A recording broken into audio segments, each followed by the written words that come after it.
Buenas noches, bienvenidos a Memoria, Verdad y Justicia. Hoy vamos a tocar el tema del golpe del 24 de marzo de 1976.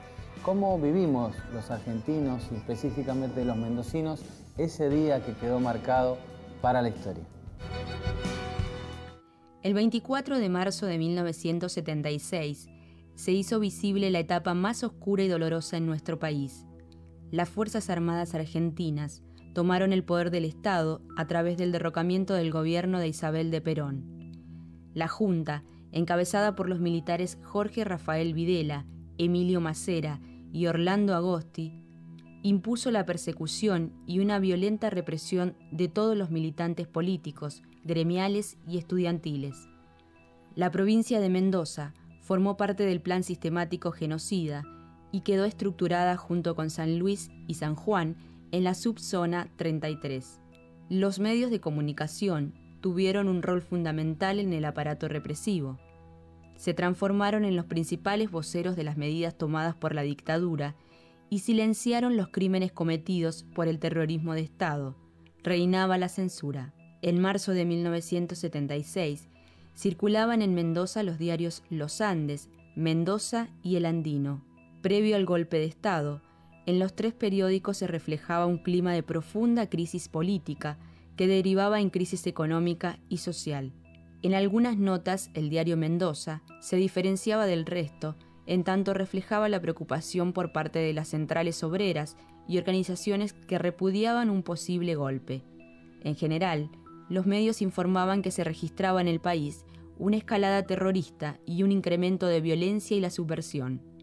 Por esto, los altos mandos de las Fuerzas Armadas exigían a la presidenta Isabel Perón la entrega del poder. Señalaban que se aproximaba un inminente golpe de Estado ante la grave crisis creada por el gobierno y la falta de soluciones por parte de los grupos políticos. El golpe de Estado quedó reflejado en las ediciones del 25 de marzo de 1976. Las páginas de los diarios locales mostraban la toma que hicieron los militares tanto en la nación como en la provincia.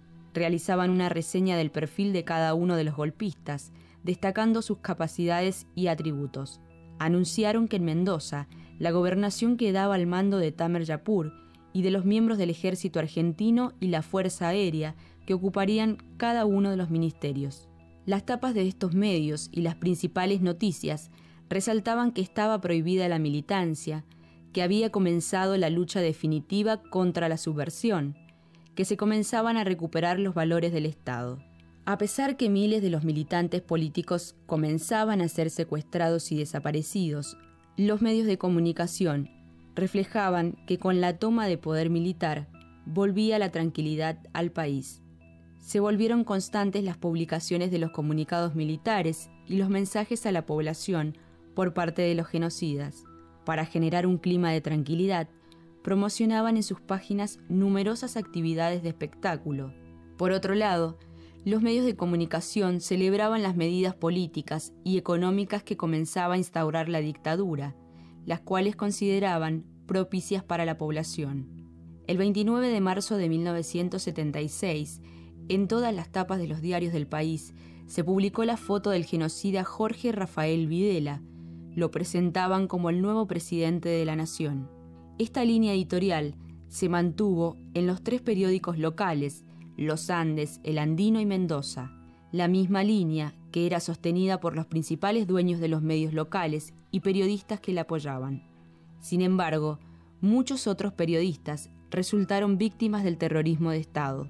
Desde el día del golpe, llegaron los militares a las redacciones de los diarios y aquellos periodistas que tenían una visión crítica, participación política o gremial, fueron detenidos.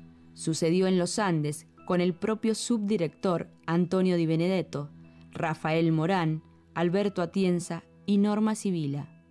Mientras, un miembro de la dirección del diario El Andino fue detenido de su hogar. Era el jefe de redacción Pedro Tránsito Lucero y también el cronista Ricardo Viso. Muchos estudiantes de periodismo sufrieron la misma situación y varios se encuentran desaparecidos. Norma Lidia Sibila nació el 3 de diciembre de 1942 en la provincia de Mendoza.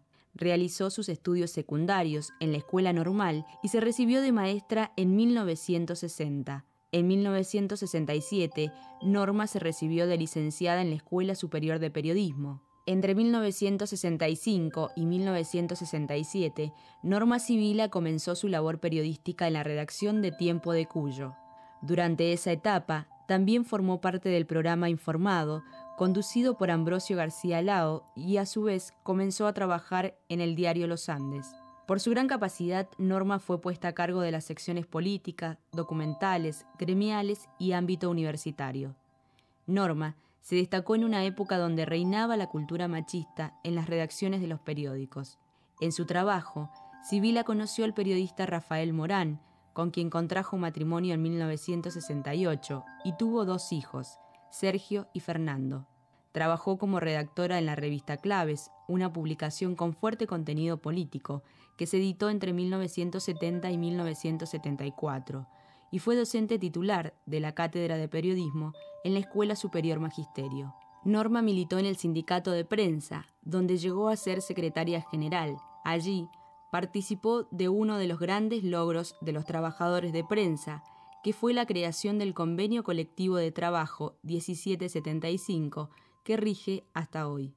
El 24 de marzo de 1976, con la instauración del golpe de Estado, detuvieron a su marido Rafael Morán en la redacción del diario Los Andes. En ese contexto, y por miedo de ser detenida, Norma decidió refugiarse y no asistir a su trabajo por unos días. Sin embargo, su esposo recuerda que el entonces director del diario Los Andes, Alberto Santamaría, y el secretario de redacción, Enrique Adrián Coll, la intimaron para que se presentara a trabajar, porque de lo contrario sería expulsada. Norma volvió a Los Andes y a las 48 horas, el 11 de abril de 1976, fue detenida por integrantes de la policía de Mendoza, que la trasladaron directamente al centro clandestino que funcionó en el casino Suboficiales del Ejército, donde fueron alojadas varias mujeres. Allí estuvo 4 meses detenida y gracias a su capacidad de persuasión y a su personalidad, pudo revelar los nombres y documentos de varios miembros del ejército que torturaban a las secuestradas. Luego fue puesta a disposición del Poder Ejecutivo Nacional y trasladada a la Penitenciaría de Mujeres, donde pasó más de 4 meses. Cuando Norma logró la libertad, se refugió por muchos años y solo realizó algunas actividades referidas a la docencia en colegios, lejos de su actividad gremial y periodística. Con el retorno de la democracia, Norma Sibila fue reivindicada por la gestión de Santiago Felipe Llaver como directora de prensa del gobierno, y desde allí se aferró al radicalismo, liderado por Raúl Alfonsín. Para esa misma época, retomó su actividad periodística como columnista y editorialista del diario Mendoza entre 1984 y 1986. Luego, entre 1986 y 1993, fue asesora personal de los ex intendentes de Capital, Víctor Fallat y Roberto Iglesias. Norma recibió varios reconocimientos, entre ellos la actual sala de prensa de la Municipalidad de Capital, que lleva su nombre, al igual que el polideportivo del barrio Genvi de Las Heras, donde vivió muchos años con su familia. Su esposo Rafael la recuerda como una mujer valiente, muy inteligente y serena. Norma Sibila falleció el 1 de agosto de 1993, cuando tenía 50 años, por causa de una enfermedad terminal. Entrevistamos a Alejandra Lucero, que era una pequeña niña en la noche del 24 de marzo, cuando un grupo de tareas entró a la casa donde ella vivía con sus padres y se llevó a su papá, a Pedro Tránsito Lucero, un reconocido periodista de Mendoza en los años 70.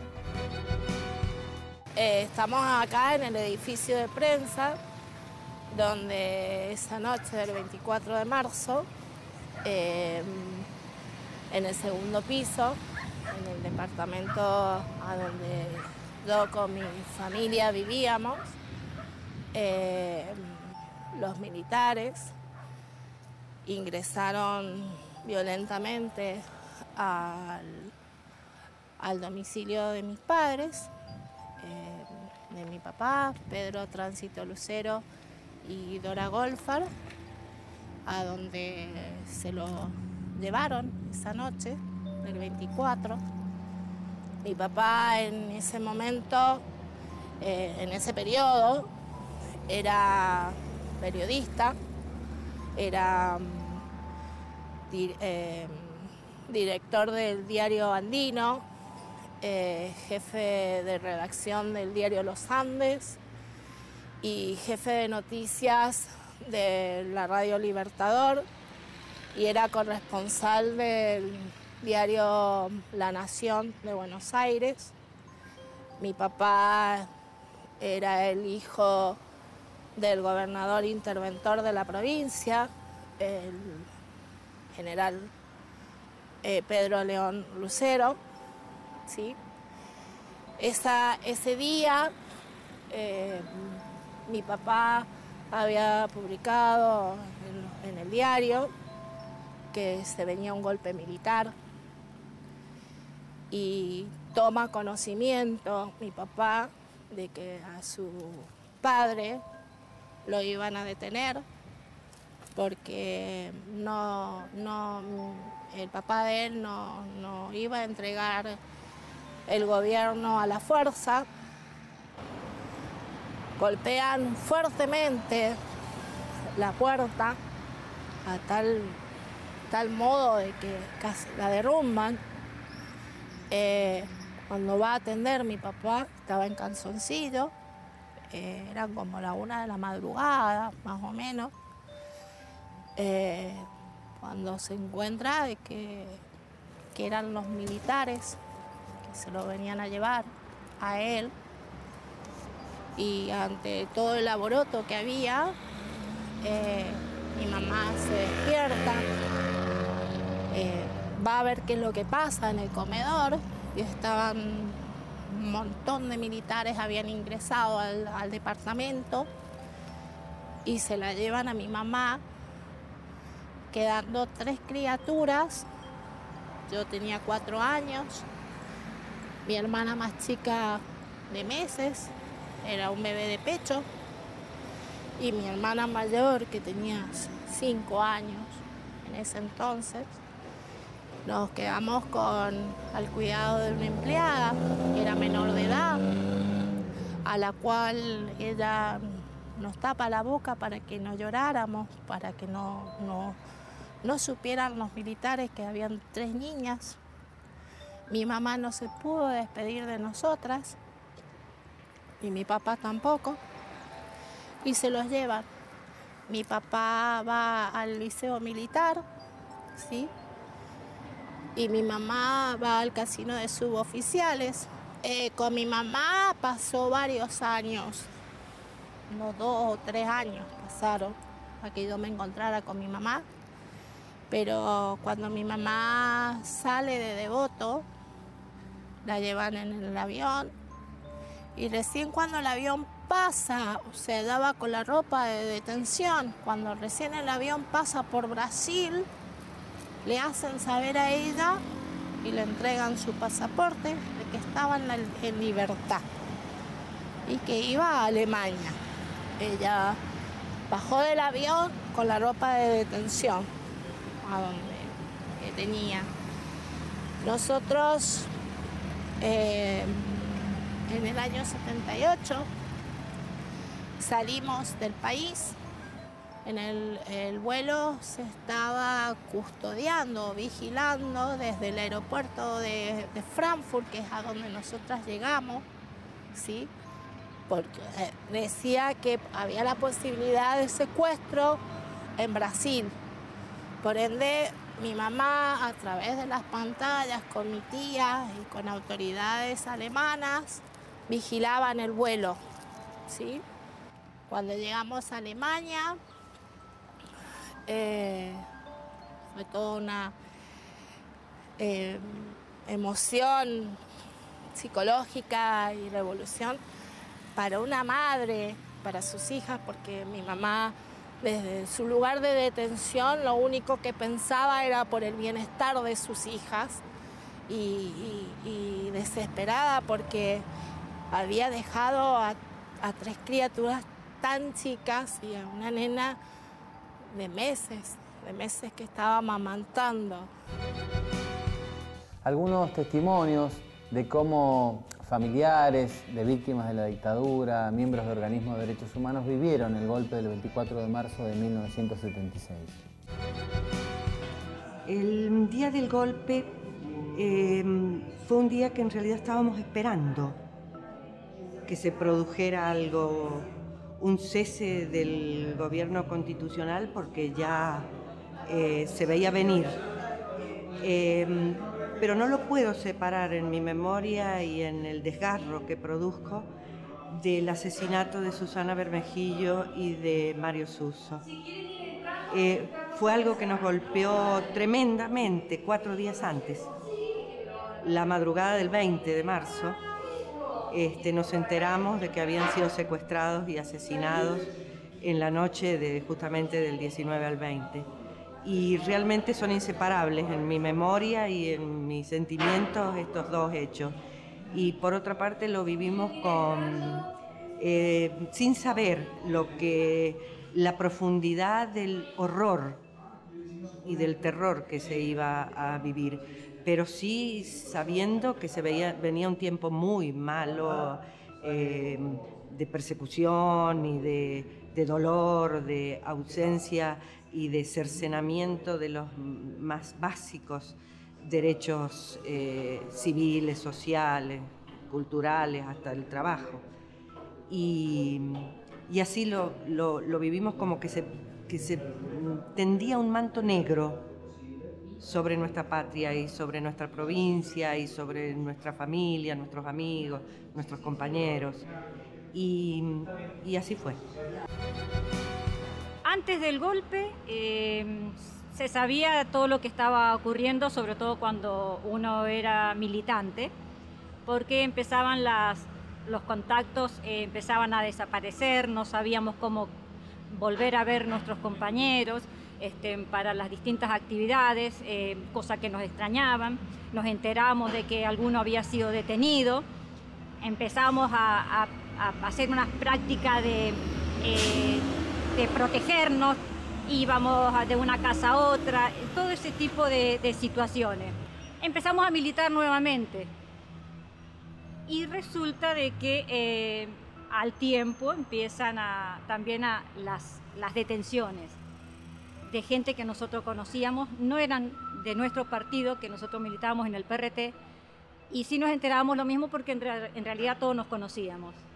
Entonces empiezan otra vez las preocupaciones, ¿qué está pasando? ¿Qué está pasando? Nunca nos imaginamos que iba a ser tan terrible esta represión. Llega el momento que el 9 de marzo, antes del golpe, a mi marido lo vienen a buscar. Me allanan el domicilio y se lo llevan detenido. Ese es todo el movimiento que hay antes del golpe, y empiezan a los chicos a desaparecer. Nuestros compañeros se los empiezan a detener, quedan incomunicados, no sabemos nada, dónde recurrir, toda una situación de caos.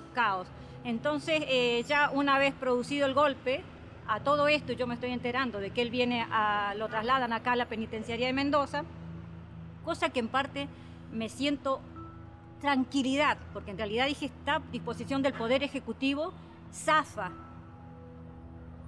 Bien, vengo a verlo, se produce el golpe justo, nos dicen que no se pueden ver, se habían cortado las visitas, y ahí dijimos cartas, 2 cartas por semana, 2 cartas, hasta que a mí me llega de vuelta una carta donde dice, con un sello de la penitenciaría, no está más alojado en este domicilio. Otra vez la incertidumbre, y yo ahí ya dije, acá fue espera lo peor. Siempre el militante sabía en realidad qué podía llegar a pasar, pero como fue esta represión, nunca. Esta dictadura fue terrible. Se ensañaron con nosotros. Todavía no entiendo por qué tanta maldad, tanta perversidad. Aún cuando yo declaré aquí, lo manifesté diciendo dónde estaba esa convicción para semejante maldad, semejante represión, parece que gozaban con esto. En realidad no me queda claro. Aún sigo teniendo cosas que no quedan claras. Todo ha seguido, bueno, a partir de que él desaparece, a buscarlo, y aún seguimos peleándola y pidiendo justicia. Pedro León Lucero fue el último interventor federal de la provincia de Mendoza, el que estaba en funciones el 24 de marzo de 1976. En el año 2001 le hicimos una entrevista para el documental D2. Este es el material que te presentamos con el testimonio del que fuera el último gobernador antes del golpe. A las 11, a esta hora más o menos, 12, empezaron a sentirse rumores. Yo era gobernador, casi vivía en mi despacho. El sillón de San Martín, porque si es un honor para todos el sillón de Rivadavia, para mí fue el sillón de San Martín. Yo había detectado tal cosa, una intranquilidad, una sospecha sobre las Fuerzas Armadas, que me habían llegado algunas informaciones, porque usted sabe que en aquel tiempo, por lo menos los servicios de informaciones de Estado, el famoso CIE, cumplía con sus obligaciones. Yo estaba bien informado. El secretario de Embajada, Ángeles Cagliotti, mi secretario privado, que había estado conmigo en Chile,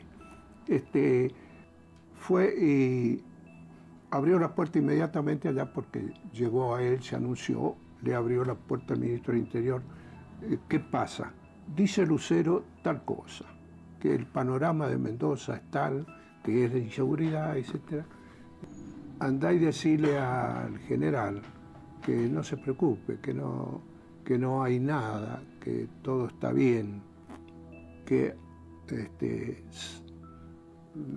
no hay por qué inquietarse porque están bien aclaradas las cosas, la situación está clara. Muy bien. Pero mientras él había estado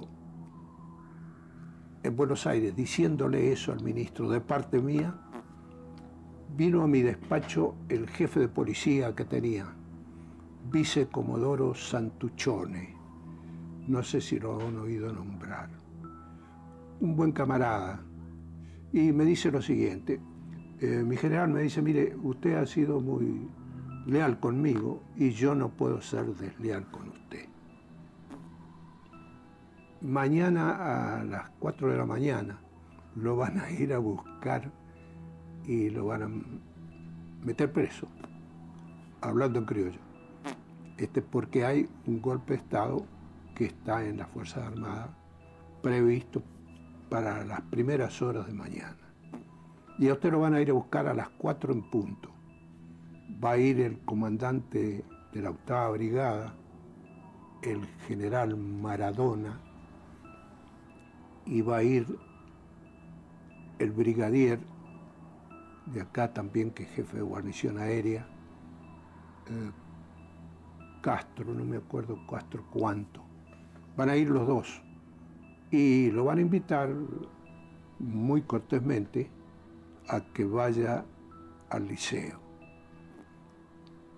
Y le van a invocar razones de seguridad suya, porque a las 4 de la mañana más o menos, o 3, va a haber un golpe de Estado. Bueno, en eso llega a las 4:30, 5, llega Scagliotti de allá, como le dije, de ese primer viaje, y me dice el ministro tal cosa. Bueno, mire, Scagliotti, váyase nuevamente a Buenos Aires. ¿A qué? Me dice. Mire, vaya, tome el primer avión y vaya a Digaré. Otra vez se embarca en el avión, Scagliotti se va para allá. Y le dice mi mensaje. Y le dice, pero decir al general que nunca he visto un general tan asustado, que no piense nada. Dice, mira, dentro de un rato ya se va la presidente a la residencia de Olivo, yo dije, tienen tomado todo, ya estamos tomados. Como tenía experiencia también de los pronunciamientos militares, porque yo vengo siendo revolucionario, diríamos, desde el año 30, yo tenía un panorama más o menos formado, y la información, como le digo, que yo tenía. Y como le digo, yo estaba entre la espada y la pared, el ejército por un lado y mis obligaciones como gobernante de Mendoza. Bueno, tenía que tomar medidas para ubicarme allí. Y me dormí como de costumbre, con la conciencia tranquila. Pero fue porque me sentí militar antes que político, porque yo no soy político, no sé nada de política, pero sí sé de militar. Y efectivamente a las 4 de la mañana me levantaron. Y yo no hice ningún teatro porque salí en pijama a recibirlo. Y me hice sorprendido. Me pidió disculpas el general, el brigadier que había venido, y enseguida me informaron sobre el objeto de su visita. Mi general, se trata de tal cosa, venimos, a usted le sorprenderá. No, no me sorprende, le dije yo. Yo lo empecé a tratar mal.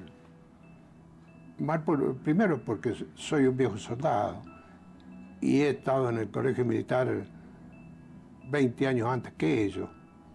He hecho todo lo que han hecho ellos, pero 20 años antes. ¿Puedo hacer alguna declaración? No, mi general no puede hacer ninguna. Por razones de seguridad le pedimos que nos acompañe al liceo. ¿De seguridad por qué?, le dije yo.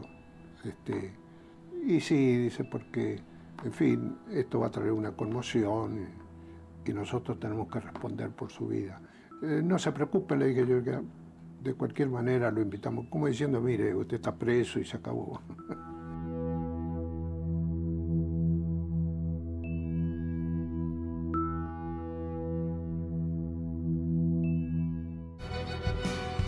En este programa hemos recordado cómo vivimos los mendocinos el 24 de marzo de 1976, un día que está grabado en la historia de los argentinos y que nunca más debería repetirse. Por más memoria, verdad y justicia. Nos reencontramos la semana que viene.